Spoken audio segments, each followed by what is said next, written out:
MF motivation. दोस्तों आज मैं आप लोगों को एक बहुत ही शानदार कहानी सुनाऊंगा जिससे आप लोग आने वाले अवसरों को पहचान सकते हो और आगे बढ़ सकते हो। तो दोस्तों वीडियो पूरा ज़रूर देखें और कमेंट करके ज़रूर बताइएगा कि वीडियो कैसी लगी। तो चलिए शुरू करते हैं स्टोरी को। तो दोस्तों एक गांव था। उस गांव में एक किसान और उसकी एक बेटी रहती थी और उसी गांव में एक लड़का रहता था जो किसान की बेटी से शादी करना चाहता था। और यही चाहत लेकर वह लड़का किसान के पास गया और किसान से कहा, मैं आपकी बेटी से शादी करना चाहता हूँ। किसान ने उसकी ओर बड़े ध्यान से देखा और कहा, तुम मेरी बेटी से एक शर्त पर ही शादी कर सकते हो। मेरे साथ मेरे खेत पर चलो, वहाँ मैं एक एक करके 3 मुर्गे छोड़ूंगा और उसमें से तुमको कम से कम 1 मुर्गा पकड़ना होगा।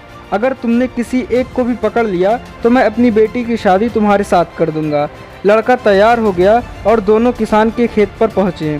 लड़का मुर्गे को पकड़ने के लिए खड़ा हो गया।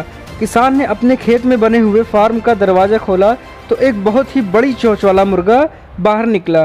लड़के को वह मुर्गा थोड़ा डरावना लगा और सोचा कि कहीं इसने चोंच मार दी तो चोट लग जाएगी। उसने सोचा कि क्यों ना वह अगले मुर्गे का इंतज़ार करे। यही सोचकर वह एक तरफ हो गया जिससे मुर्गा उसके पास से होकर निकल गया। दरवाज़ा फिर खुला, लड़का फिर से तैयार हो गया। इस बार वो लड़का मुर्गे को देखकर डर गया क्योंकि ये मुर्गा पहले वाले से भी बड़ा और भयंकर निकला। लड़के ने सोचा कि इससे तो पहला वाला मुर्गा ही ठीक था। इस मुर्गे से भी वह डर गया और सोचा कि आखिरी मुर्गे को तो वह पकड़ ही लेगा, और यही सोचकर उसने दूसरे मुर्गे को भी निकल जाने दिया।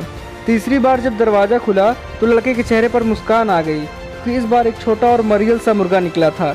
जैसे ही मुर्गा लड़के के पास आने लगा तो लड़के ने उसको पकड़ने के लिए प्लान बनाया ताकि उसको सही समय पर पकड़ सके।